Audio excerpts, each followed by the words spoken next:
Hello, everybody. This is CV Garcia. I'm a graduate student and graduate assistant here at Kent State University. And this is a continuation of the video that I previously did about talking about Hispanic and Latino identity. So, for this video, I'm going to be sharing a little bit about my culture and my background, especially as a person that lived in the US Mexico border or La Frontera. And it's just going to be some of my stories and my perspectives. I hope you enjoy. So, to begin with, let's situate ourselves and see where is the US Mexico border. So, I have this picture here. As you can see, it crosses several states in the United States. So, Texas, Mexico, Arizona, California, and five states in Mexico: Baja California, Sonora, Chihuahua, Coahuila, Nuevo León, and Tamaulipas. So my city is located, Ciudad Juarez is located where the yellow arrow is. It is a very unique place because it literally borders another city in the US, which is El Paso, Texas. So this is a picture of home of La Frontera.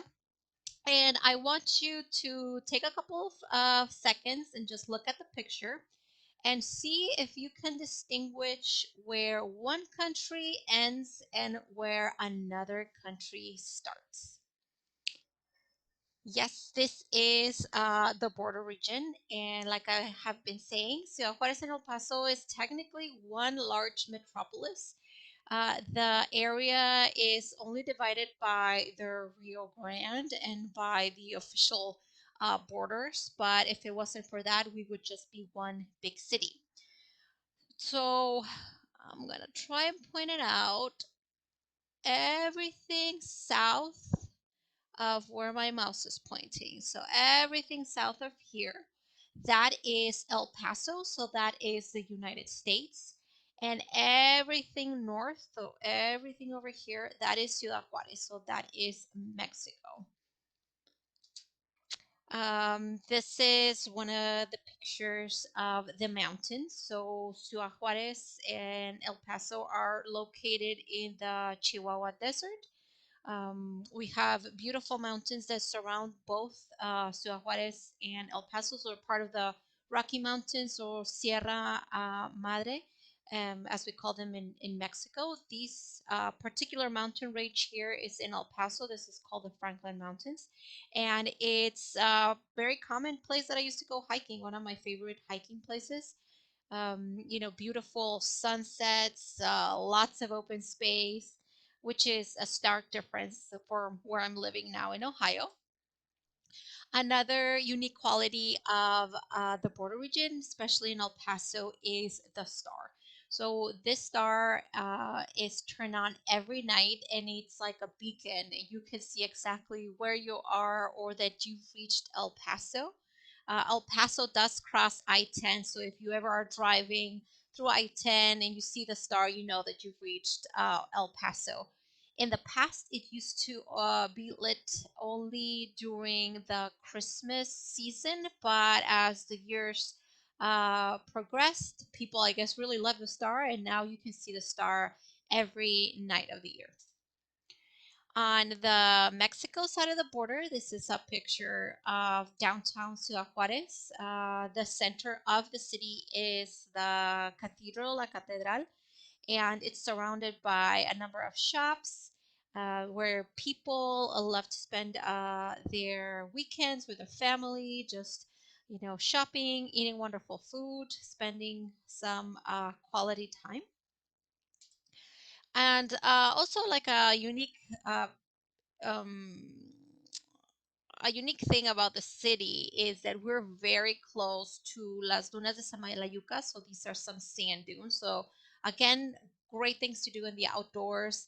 Some people decide to do sand surfing. I didn't do sand surfing, but I did, like I said, a lot of hiking, a lot of rock climbing. Taking advantage of nature is one of the things that I love to do. From the El Paso side, you will see great culture.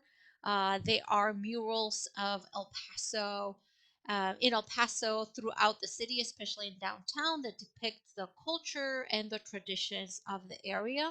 I have linked a video about the murals of El Paso in the playlist. I believe it's going to be video 3 or 4. So, if you're interested in learning more about art, definitely look at that video.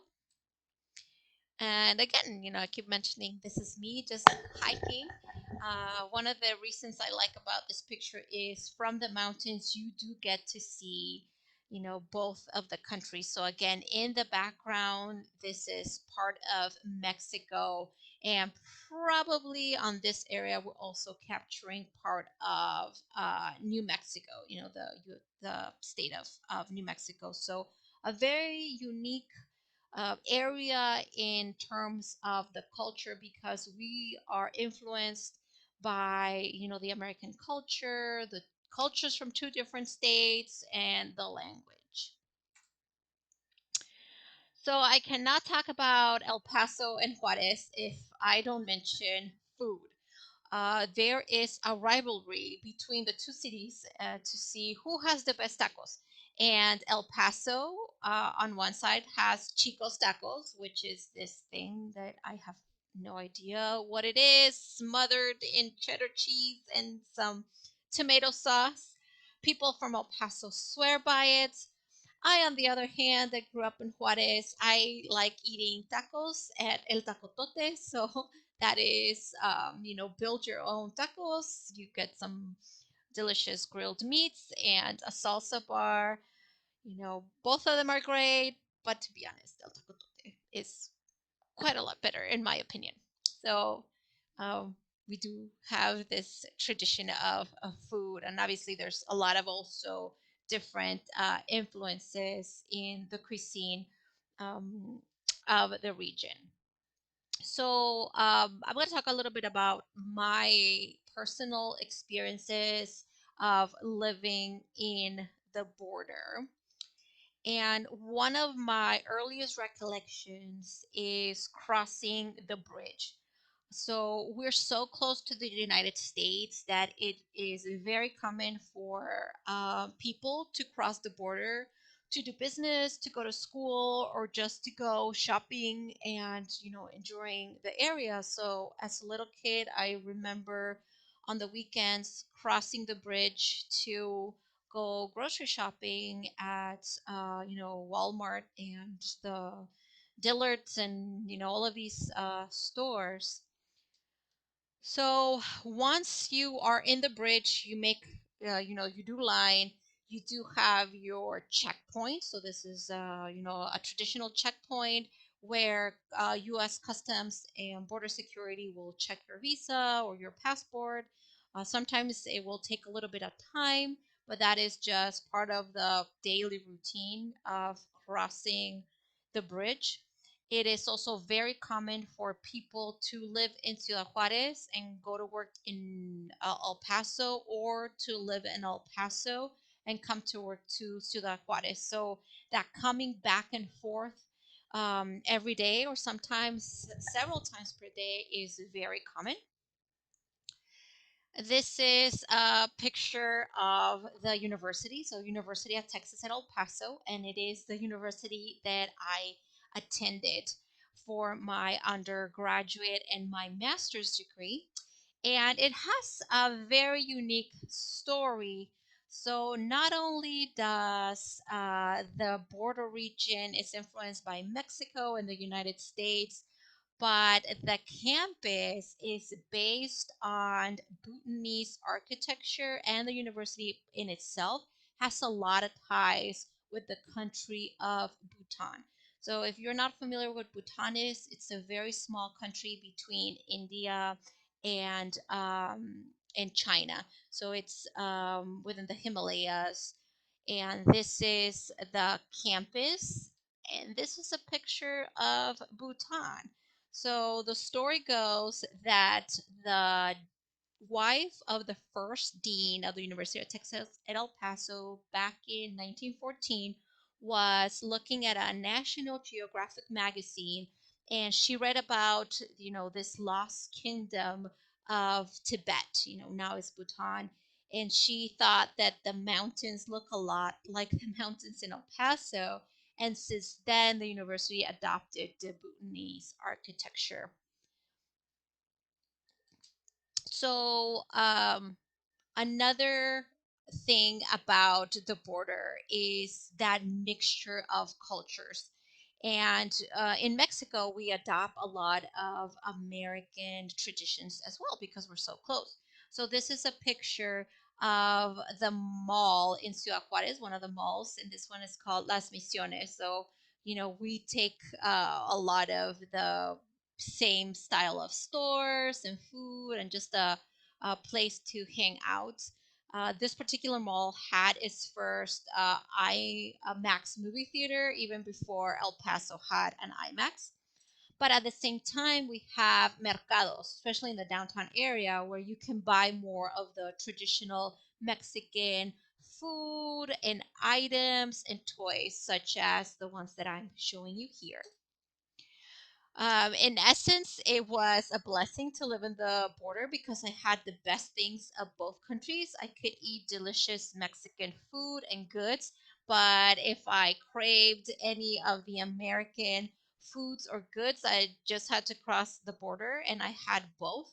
So growing up was a mixture of different foods. My mom would make meatloaf and mac and cheese one day, and the next day she would make arroz rojo and picadillo.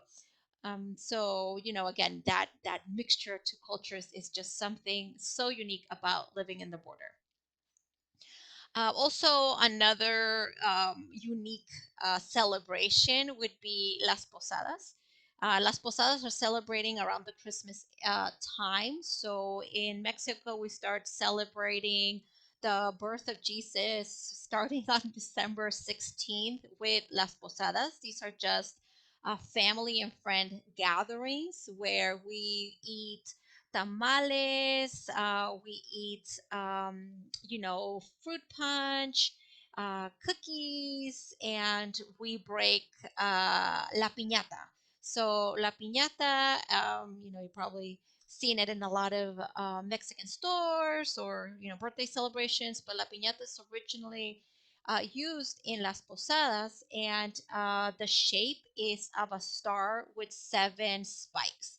And the tradition mentions that the spikes represent one of the seven deadly sins. So we have to remember again, Posadas is very centered around Christmas and Catholicism. So there's a lot of religious symbolism within Christmas.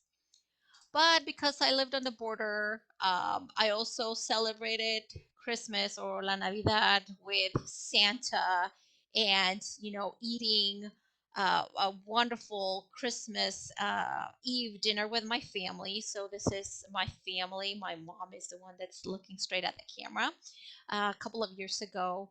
And during Christmas, I would eat, turkey and apple salad and Christmas rolls and pumpkin pie. So again, very Americanized ideas and cultures because it's the border. So, just to finish with this PowerPoint, I want to let you know, guys, that Ciudad Juarez and El Paso are wonderful cities. If you ever decide to visit, the people are going to be very friendly to you. They're going to welcome you. They're going to show you around. Just incorporating you into the culture.